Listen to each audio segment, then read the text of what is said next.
हरिओम तत्सत। आज हम लोग योग शब्द का अर्थ जानेंगे, उसकी परिभाषा, योग का आधुनिक काल में क्या उद्देश्य हो सकता है, क्या महत्व है आधुनिक जीवन में, वह सब हम लोग देखेंगे। इसकी शारीरिक महत्व, मानसिक महत्व, आध्यात्मिक, पारिवारिक, सामाजिक, आर्थिक, नैतिक, शैक्षणिक इत्यादि देखेंगे। सबसे पहले हम लोग योग परिचय के ऊपर ध्यान दें तो वर्तमान समय में हम सभी योग शब्द से भली भांति परिचित हैं, क्योंकि आधुनिक समय में योग एक नितांत आवश्यकता हो चुकी है।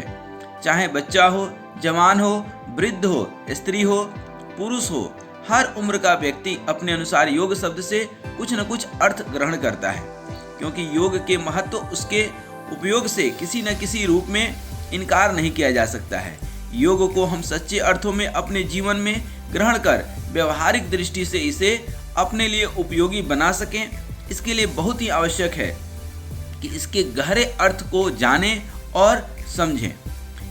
जिज्ञासु व्यक्ति के लिए आज हम लोग योग का अर्थ, परिभाषा इत्यादि समझेंगे। योग शब्द की उत्पत्ति कैसे हुई, किस प्रकार से हुई, किस ढंग से इसको परिभाषित किया जाता है, योग का आध्यात्मिक महत्व इत्यादि हम लोग बड़े ही सुंदर और शानदार तरीकों में देखेंगे। सबसे पहले योग का अर्थ देखें तो समझ में आता है कि युज धातु से योग बना है, जिसका अर्थ होता है जोड़ना, अर्थात किसी भी वस्तु से अपने को जोड़ना या किसी कार्य में स्वयं को लगाना। युज समाधौ द्वियादिगणीय युजिर योगे रुधादिगणी, अर्थात द्वियादिगणीय युज धातु का अर्थ है समाधि। समाधि का प्रकृति प्रत्यय अर्थ है सम्यक स्थापन, अर्थात जब प्रगाढ़ संयोग सुषुम्ना में स्थित ब्रह्म नाड़ी से होता है, वह स्थिति समाधि की होती है। दूसरे अर्थ में युज समाधौ का अर्थ है समाधि की सिद्धि के लिए जुड़ना या समाधि की प्राप्ति के लिए जो भी साधनाएं शास्त्रों में बताई गई है, उन साधनाओं को अपने जीवन में अपनाना ही योग का पहला अर्थ है। युजिर योगे रुधादिगणीय, अर्थात रुधादिगणीय युज धातु का अर्थ है जोड़ना, एक दूसरे को मिलाना, मेल कराना। युजिर योगे का अर्थ है संयोग करना, अर्थात इस दुख रूपी संसार से वियोग तथा ईश्वर से संयोग का नाम ही योग है। तंग विद्याद दुख संयोग वियोग योग संगीतम, अर्थात इस दुख रूपी संसार के संयोग से रहित होने का नाम ही योग है। वह साधन जिसके द्वारा परमात्मा के साथ ज्ञान पूर्वक संयोग है जीवात्मा का। इस प्रकार योग का अर्थ जीवात्मा का परमात्मा के साथ संयोग है। युज संयमाने चुरादिगणीय, अर्थात संयमन, मन का संयम, मन का नियमन, मन के ऊपर कंट्रोल करना। इस प्रकार युज संयमने का अर्थ हुआ मन का नियमन करना ही योग है, मन को संयमित करना ही योग है, क्योंकि संयम धारणा, ध्यान और समाधि के बाद भली भांति समझ में आता है। तो यह योग का एक उद्देश्य भी है और योग का अर्थ भी है कि इन साधनाओं को अपनाते हुए मन को नियंत्रित कर, संयमित कर आत्मा का परमात्मा से मिलन करा दिया जाए। अब आगे योग अर्थ के बाद योग की परिभाषा देखते हैं। अर्थात भारतीय दर्शन में योग विद्या एक महत्वपूर्ण स्थान रखता है। यह विद्या सभी विद्याओं से सर्वोपरि ही नहीं बल्कि विशेष स्थान भी रखती है जीवन में। योग विद्या से संबंधित ज्ञान सभी भारतीय ग्रंथों में अनेक स्थानों पर देखने को मिलता है, चाहे वह वेद हो, पुराण, उपनिषद, श्रीमद् भगवत गीता हो, सभी ग्रंथों में योग विद्यमान है। प्राचीन ग्रंथों में योग विद्या को किस प्रकार परिभाषित किया गया? योग सूत्र के प्रणेता महर्षि पतंजलि ने योग की सबसे व्यवस्थित परिभाषा दी है, योगश्चित वृत्ति निरोधः, अर्थात चित्त की वृत्तियों का सर्वथा अभाव ही योग है। चित्त का तात्पर्य यहाँ अंतःकरण से है। ज्ञानेंद्रियों द्वारा जब विषयों को ग्रहण किया जाता है, ज्ञानेंद्रियों द्वारा अर्जित ज्ञान को मन आत्मा तक पहुँचाता है, आत्मा उसे साक्षी भाव से देखता है। बुद्धि और अहंकार विषय का निश्चय करके उसमें कर्तव्य भाव लाते हैं। इस संपूर्ण क्रिया में चित्त में जो प्रतिबिंब बनता है वही वृत्ति कहलाती है। चित्त हमारा दर्पण की भांति होता है, अतः विषय उसमें आकर प्रतिबिंब होता है, अर्थात चित्त विषयाकार हो जाता है। इस चित्त को विषयाकार होने से रोकना ही योग है। महर्षि व्यास कहते हैं योग समाधि। महर्षि व्यास ने योग को परिभाषित करते हुए योग नाम समाधि का है, ऐसा उन्होंने बताया है।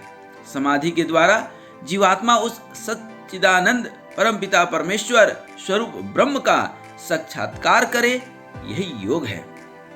पंडित श्री राम शर्मा आचार्य जी के अनुसार जीवन जीने की कला ही योग है। मनु स्मृति के अनुसार यदि देखें तो ध्यान योगेन शम्य सद्गतास्य अंतरात्मनः, अर्थात ध्यान योग से भी योग आत्मा को जाना जा सकता है, अतः योग परायण ध्यान होना चाहिए। कठोपनिषद के अनुसार जब चेतना निश्चेष्ट, मन शांत, बुद्धि स्थिर हो जाती है, ज्ञानी व्यक्ति इस स्थिति को सर्वोच्च स्थिति मानते हैं। चेतना और मन के दृढ़ निश्चय को ही योग कहते हैं। यदा पंचावतिष्ठनते ज्ञानानि मनसा सह बुद्धिश्च न विचेष्टि तामाहु परमागति, अर्थात जब पांचों इंद्रियां मन के साथ स्थिर हो जाती है, मन निश्चल बुद्धि के साथ आ मिलता है, इस अवस्था को परम गति कहते हैं। इंद्रियों की स्थिर धारणा ही योग है। जिसकी इंद्रियां स्थिर हो जाती है उसमें शुभ संस्कारों की उत्पत्ति और अशुभ संस्कारों का नाश होने लगता है, यही अवस्था योग है। योग के आगे ही परिभाषित करते हुए सांख्य शास्त्र में कहा गया है कि पुरुष प्रकृत्योति योगेपि योग इत्यादि यते, अर्थात प्रकृति पुरुष का पृथक्त्व स्थापित कर, अर्थात दोनों का वियोग करके पुरुष के स्वरूप में स्थिर हो जाना ही योग है। कैवल्य उपनिषद के अनुसार श्रद्धा भक्ति योगा, यही श्रद्धा भक्ति और ध्यान के द्वारा आत्मा को जानना ही योग है।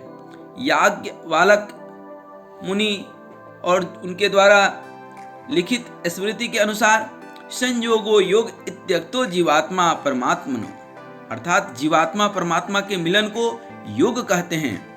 अज्ञानता के कारण यह जीवात्मा संसार चक्र में फंसा रहता है। ज्ञान के उदय होने पर उसका परमात्मा से मिलन हो जाता है, फलस्वरूप उसके सभी दुख समाप्त हो जाते हैं। इस प्रकार आत्मा परमात्मा के मिलन की स्थिति ही योग है। अग्नि पुराण के अनुसार ब्रह्म प्रकाशनम ज्ञानम योगस्थ त्रैचित्ता चित्त वृत्ति निरोधश्च जीवन ब्रह्मात्मनो परः, अर्थात ज्ञान का प्रकाश पड़ने पर चित्त ब्रह्म में एकाग्र हो जाता है, जिससे जीव का ब्रह्म से मिलन हो जाता है। ब्रह्म में चित्त की यह एकाग्रता ही योग है। स्कंद पुराण के अनुसार जीवात्मा परमार्थो विभागः परम तपः सह एव परो योगः समास कतिस्तव, अर्थात जीवात्मा और परमात्मा का अलग अलग होना ही दुख का कारण है और इस का अपृथक भाव ही योग है, अर्थात यह आत्मा वास्तव में परमात्मा का ही अंश है और यह एकत्व की स्थिति जहाँ आत्मा परमात्मा का मिलन हो जाता है उसी को योग कहते हैं।